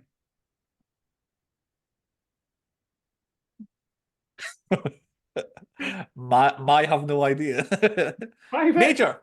Yes, this gets it. Major. Chris gets it. Major. He was major. He got demoted to major. We had to have gone through every rank in the armed forces there. So Bruce wins that quiz. I did, somehow. Very good. Cool. I want to buzz in round against someone who's next to you somehow. I got to the point where just one buzzer, we're just shouting things out. Hoping It was. Yeah, I never buzzed in. I just kept shouting. Point 6, movies within movies. Chris, I hope you've worked your magic. There's a bit of information here, so we'll work our way through it. Movies within movies, the 10-point podcast universe. Chris. So, from what my calculation, there's only 2 that are Hall of Fame worthy. Colleen Camp, who was Miss May. Really? Yes, my favorite of all of this. Please tell me she was the one that was in Under Siege. No. Oh. No. That's Erica something. She was Catherine Tackleberry from Police Academy 4. So she is the girl what Tackleberry got to complete the Tackleberry trifecta is her, which is sensational. She's also in The Last Action Hero as Ratcliffe. I think something goes off and she's like, "God damn you," or something like that. I didn't. My mind was too busy blown for her being Tackleberry's wife. I was like, oh my god, I can't believe it. Robert Duvall, our fucking actor, was in Gone in 60 Seconds as Otto, A Shot of Glory as Gordo MacLeod, and Falling Down as Prendergast. That was the worst, I think. Pendergast. Anyway, did you say so? His surname was MacLeod in A Shot at Glory, was it? Yeah. So no wonder we got that confused in a quiz recently with Connor MacLeod and Gordon MacLeod. As for these are the ones that are close to getting the Hall of Fame, or Harrison Ford has been in this and Star Wars as Han Solo. Dennis Hopper, what film has he been in? Waterworld. Yeah, I couldn't place it. I'm sure I've done Dennis Hopper before. I could not work out what it was. Waterworld. Yeah, it took me ages to figure that out. Excuse me. Chef Frederick Frost. Chef. Yeah. He was in Falling Down as the he owned the army surplus store that went. He didn't go mad. He was already mad, wasn't he? He was like a racist or something, wasn't he? Yeah. And what's Martin Sheen been in? I would say E for Brady. No, he was in Catch Me If You Can. I know why you're saying that. He was whatever girl he settled down with. He was the father of. So towards the end of the film, he's not happy, but he settles down with a girl. Oh yeah, like a barbecue or lunch or something like that together. Yeah, that's Martin Sheen. Right. The only one you've missed is the legendary R. Lee Ermey. The sergeant from Full Metal Jacket is what he's most famous for being. So he is uncredited in this, but he was actually an Eagle Thrust 7 helicopter pilot in this film. So he's in it, but not as an actor, as doing his army job basically. And he was the shouty captain in 7, and he's in Starship Troopers as well. So, presumably a shouty general or a shouty captain in that as well. He kind of does the same thing, R. Lee Ermey, everything. Full Metal Jacket. Full Metal Jacket. He's Hall of Fame eligible, but I think we'll hold off until we do Full Metal Jacket at some point. But he's also not really in this, but he's in it. But that's it. Everybody else, the same ones you picked out, I picked out as well, despite the fact we're trying to do kind of the Hall of Fames. But yeah, Colleen Camp coming back, and Duvall, he's on the list. He has redeemed himself from this film, though. Yeah, definitely. Have you recast us into the film, Chris? Aha. So I guess Andy's Kurtz. I feel like he would go mad. I can imagine Andy washing his head in the darkness. I can see that. Yeah, that's quite definitely. ASMR, him just tapping his head and stuff. But I put myself as Dennis Hopper because I'm a follower. I'm not a leader. I can imagine me and you, Hassan.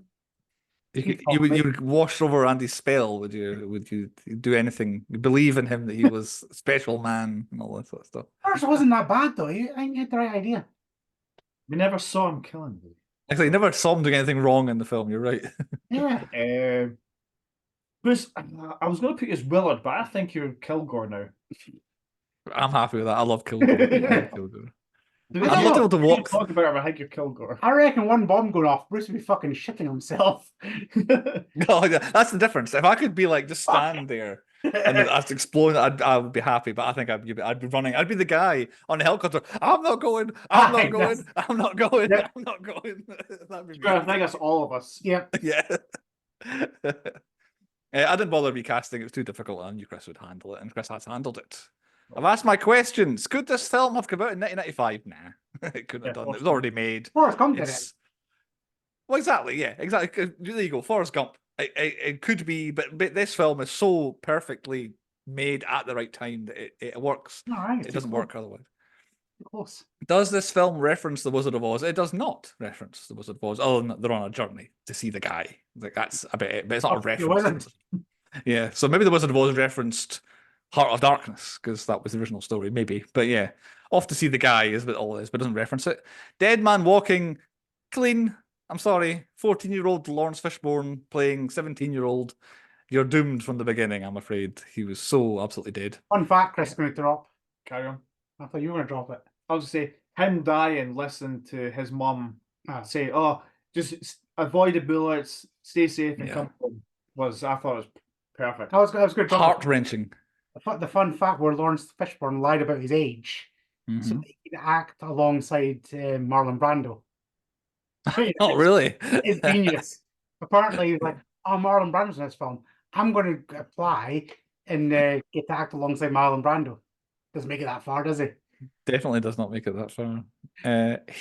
He looks every bit of 17, but I could see why they didn't think he was 14. Like I could see why they fell for it. It doesn't look. That's common practice though, in like the military back in the day, it was just lie about your age holding it. Exactly. I reckon if Vietnam existed and I was American. Yeah, that does exist. But well, you know what I mean?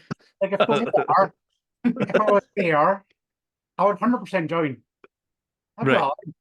I'd be one of I'd definitely be like Kilgore, just like, yep, that's like proper enjoying the helicopter. I'd be a complete dick over there. Like I would be the water skiing guy. Or fucking Valkyrie flying into the entire thing. Chopper squad. Chopper squads. Chopper squad. Oh, the days. Those were the days. Who's in the wrong movie? I think Lance is in the wrong movie. He just gets higher and higher, more doped up as they go up the river. I think Kilgore's in. I'm kind of with Chris because Kilgore is so good in this film that he is in the wrong film. Yeah, like I say, he's in part one is a great film where I would love to know more about what's going on. Like I want to see, like how far Kilgore and his squadron make it. Yeah, whether they get to surf or whether they get exploded trying to surf. Like, I think there's a story there, but you're right. Yeah, it's 100%. A different film. It really feels like a different film. Yeah, I agree. And of course, it is the bit that's not in the original story because there's no Vietnam in the original story. It's all about going up the river there's no Kilgore in it. And what trope from this movie needs to die? I've gone for, to know my enemy, I have to become my enemy. That is what I think the trope needs to go. Chris, what's your trope? That guy behind you, the military leader who a bomb goes off right behind him, he stands there, doesn't flinch whatsoever. It's a classic. It makes the man. I think that's half of his character is that. Andy, what's your trope?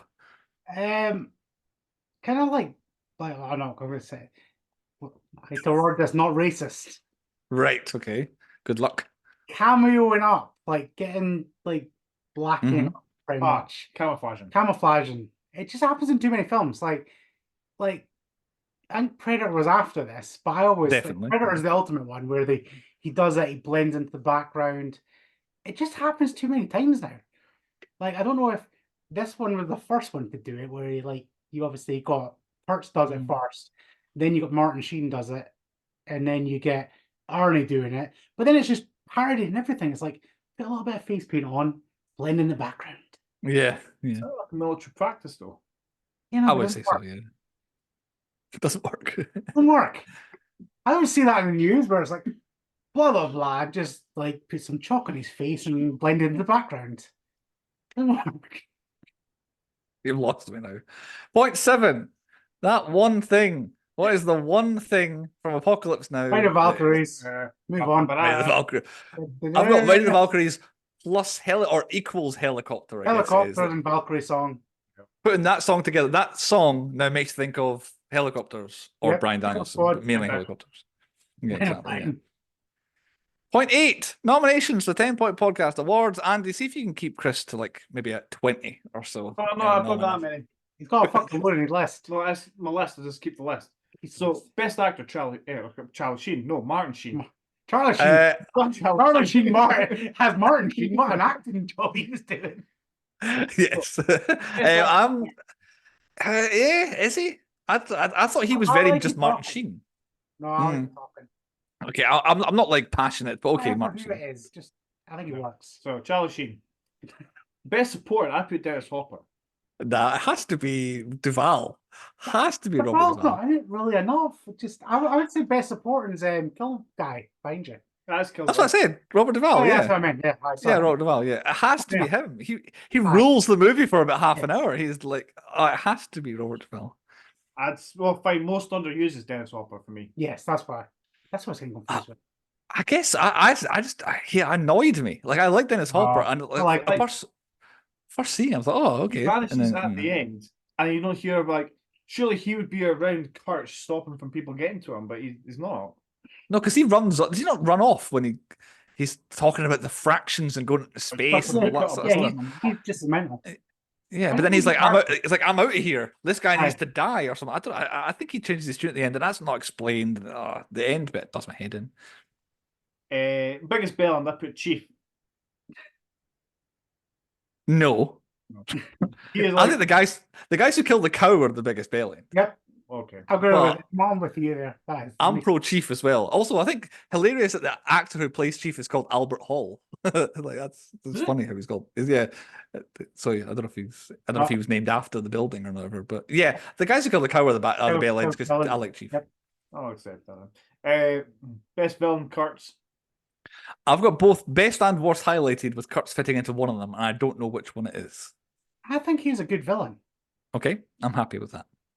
I think there's something about him. He gives off I'm good villain energy, but then actually being villainous, it's like, well, he just kind of gave up and died. Yeah, he does have points. You're right. He does have points. Best. Oh, hey, I forgot because Chief and Chef are quite similar. Best death is chefs. That spearing one. No, that's the head getting chopped off by Kurtz. I've got Chief with the spear. Is what I think. Because you see it. Right, Okay. Chief rather than Chef. Real good, damn it. Nah, dog shit. So, biggest jump scare, fucking tiger.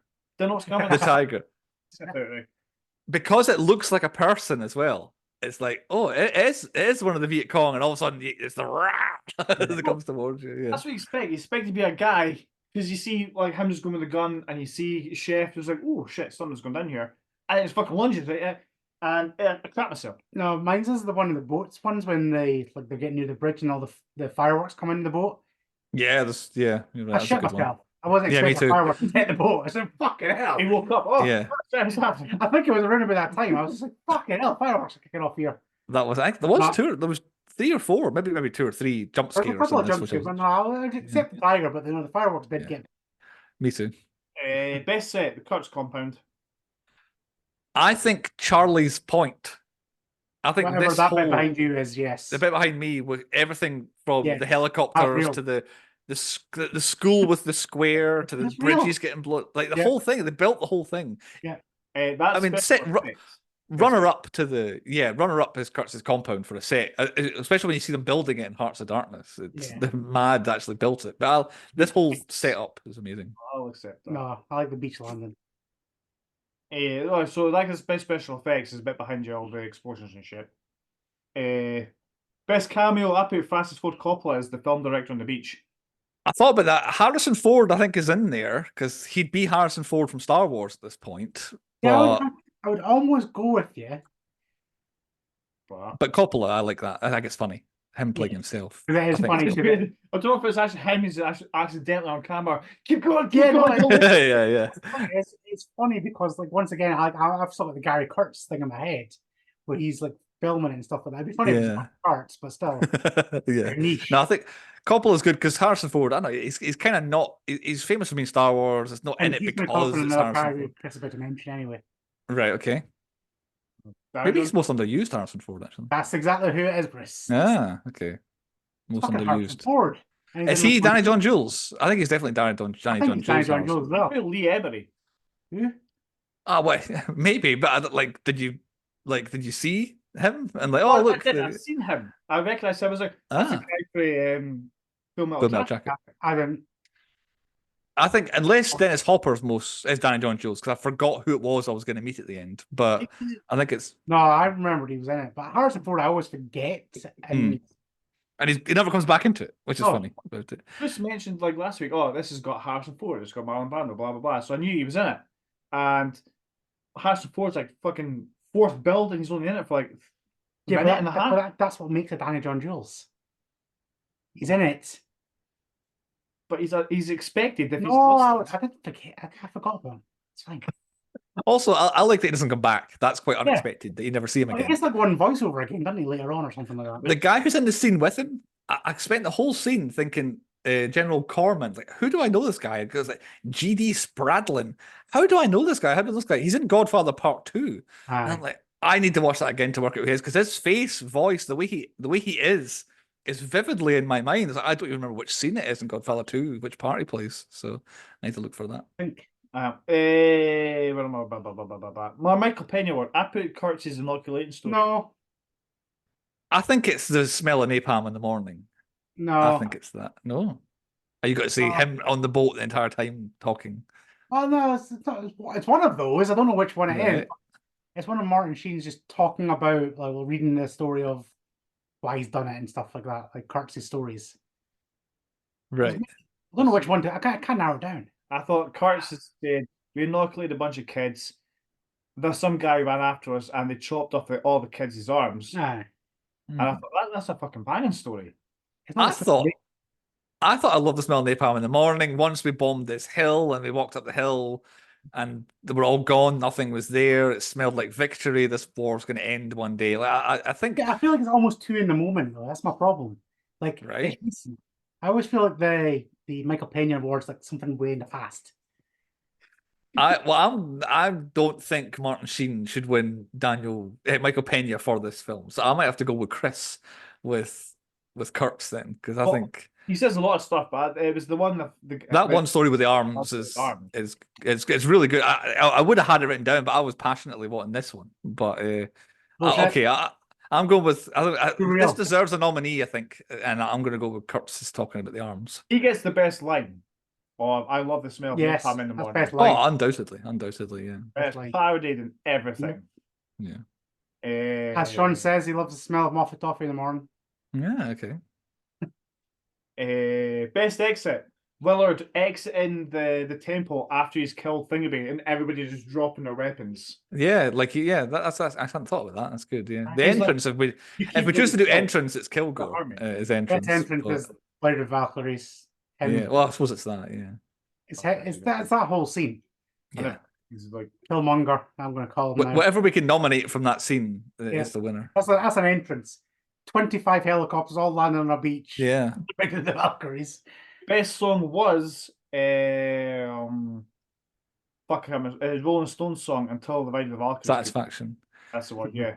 Well, Satisfaction came after the Fight of the Valkyries. So yeah. I've got The End by the Doors and I've got Satisfaction by the Rolling Stones written down. Andy, do you have any horse in this race? I like The End. It's a good start. Ironically, yeah. Nice. It's a good start, but now I'm going for Ride of the Valkyries. Right, That's fine. They're all winners in my eyes. Yeah, it's an AM soundtrack. It's good. Lastly, best product placement is Budweiser. Nope. Oh, Playboy. Nope. Okay. Well, I went Playboy, but nope.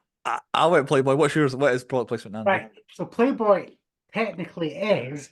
However, there was a horrendously long scene in the one I watched, which is the final cut, of the voice recording and just saying Sony.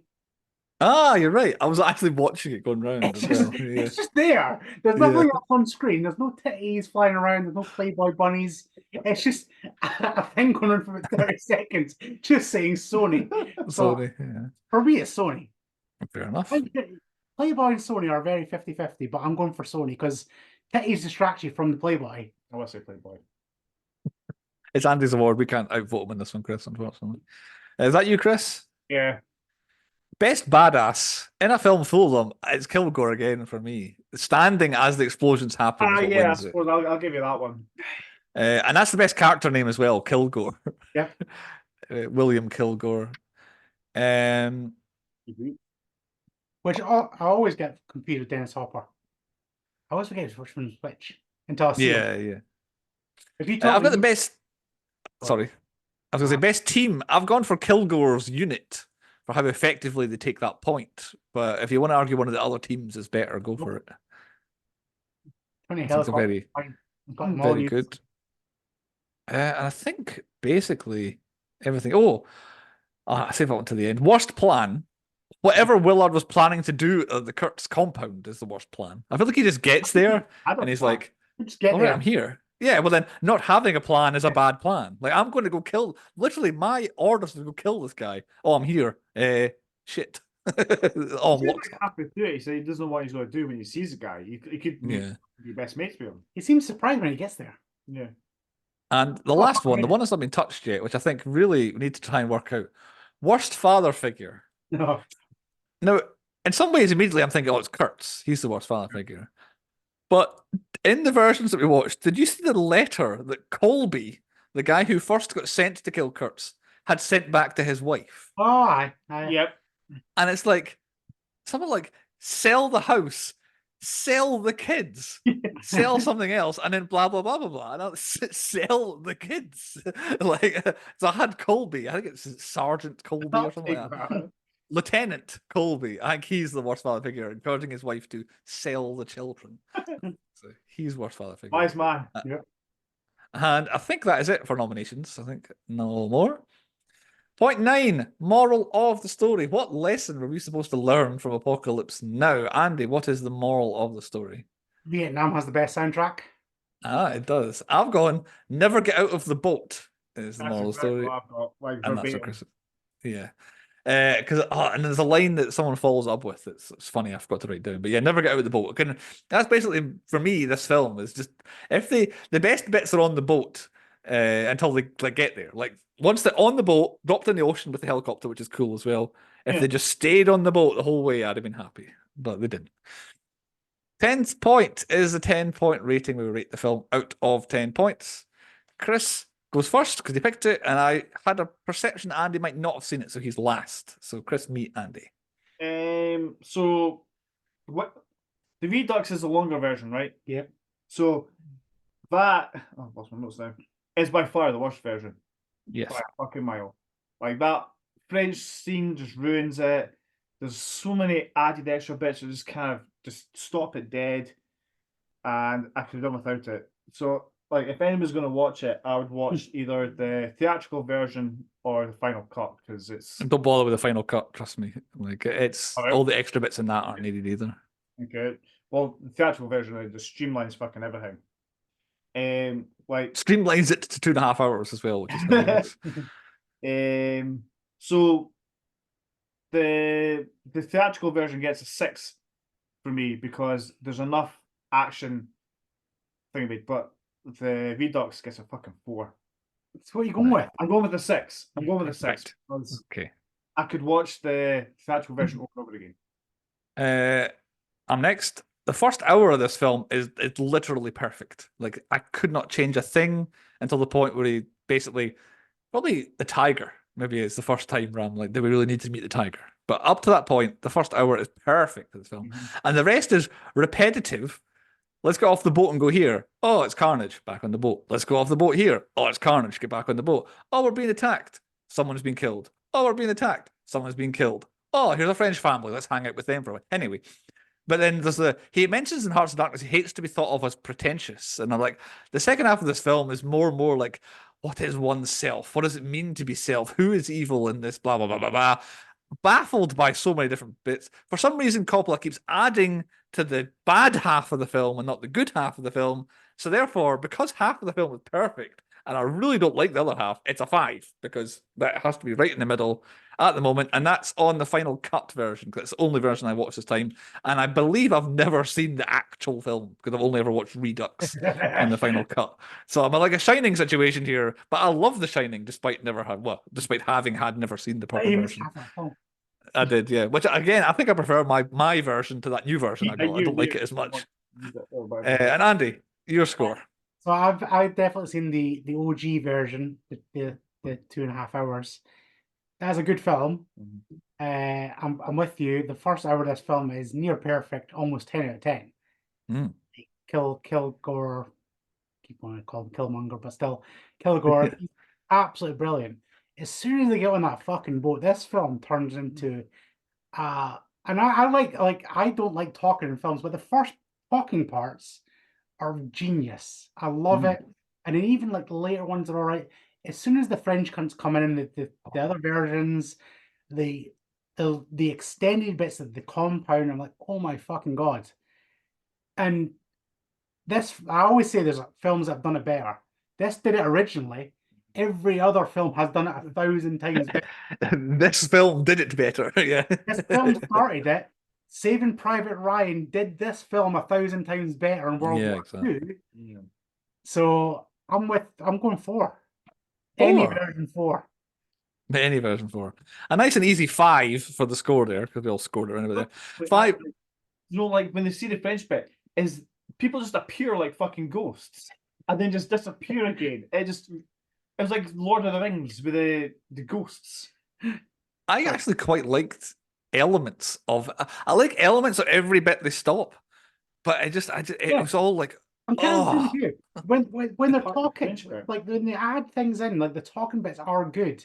The problem is when they do a scene with a war film, it's like, fuck, this is a good ass film, and then you just get a long, slow camera shot of a fucking boat going up a river for 25 minutes, and then you get some really intelligent talking, and then you get a long ass boat thing, and then you get some French cunts, and then you get some like, and really, I'm going to say it now, 4 of my deducted points out of 10 is purely for the massacre of a cow.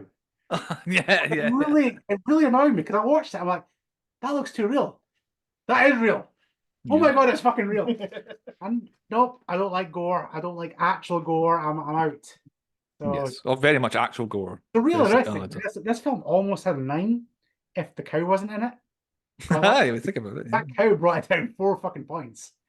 So if there's a version with it, and then the French brought it down 1 more point. So and then. I think it is the worst decision in the history of filmmaking for him to decide I need 20 minutes of this French plantation at this point, because it's even like it's not needed in the film at all, but it's the worst time. It's like, no, not again. Please just get to wherever Kurtz is. Right after a really long slow point, it just comes in. It's just like, fuck off. Give me to the compound. A 5 out of 10. I think general consensus is the first half of this film is a perfect film, and it just gets ruined as it keeps going. And then I guess it's a minor thumbs up at Kurtz. And also, Sean, shut the fuck up. I don't care what you say, Sean, when you listen to this. You're wrong. I want to stick with Kilgore's thing, looking for the board again. I want to see that spin-off. Yeah, definitely. For them. Yeah. That's what I want to see. Chris, have you got a theme across your 5 selections this season? A theme, yes. Right, Andy and I both get one guess at what Chris's theme is on the back of Apocalypse Now is the first one. Andy, do you have a feeling? I'm retired. I'm never coming back. Right. What's Chris's theme? Well, I now know mine is wrong because mine's quite guessable. So Chris is a crazy man if his theme is Oscar winners, was what my theme was going to be. Or You're wrong. Good. I'm going for real dead animals. Unintentionally, no. Right, okay. I will hope it happens in the next film. And I'll be asking questions about myself. Right, okay. Right. So we get 2 guesses on the next time that Chris picks a film. So it's not Oscar winners and not Dead Animals. A 5 out of 10 for Apocalypse Now. Next time, it is my selection. And I have changed. I've reshuffled. Because not only could I not put Andy through what I was going to pick, I couldn't put myself and Chris through what I was going to pick back-to-back weeks. And it'll come out maybe in 4 weeks' time when I pick it. Like when I pick you'll see why. So I've had to change. And I've changed to a different direction. 2007, much more modern. Action, crime, conspiracy thriller is what the internet tells me. Starring someone we've done before, and someone I don't think we've done before, and we're hitting right at their peak. Stars Timothy Oliphant, who we've done Ooh, I before. like Hitman. And me too. And I'm like, how have we not done him any more than Gone in 60 Seconds? I think is the only thing we've done him in. Oh, he He's isn't barely in that. He's barely in it. So I need more Oliphant. And Dougray Scott, the Scottish actor who was popular for about a 3-year spell where he was in a Mission Impossible film. Hitman Oh, is I the like film. Hitman. Hitman Yeah, is the film. I'll I take picked that. from 2007. So I've reshuffled. This has moved up to pick number 1. It wasn't going to pick number 1. A film I have never seen before. What? So yes, that is not my theme. My theme isn't films I've not seen before. It's films you've never seen. It is not my theme. Hitman next week. So You know what you should have done with Timothy Oliphant's best film, right? I'm holding right now. Die Hard 4. No, Die Hard 4. He is good in that. I don't know what the best Oliphant film is. He's probably best in TV shows, actually, to be honest. But Timothy Oliphant. anyway, Sean, he might be sad by the score we gave Apocalypse Now, but Sean will be well happy that we themed the whole episode on Timothy Oliphant. Timothy Oliphant theme next week. So you'll have 7 days to find Hitman. Might be hard to find, not the most popular of films. Hitman 2007, and we'll see you next time on the 10 Point Podcast.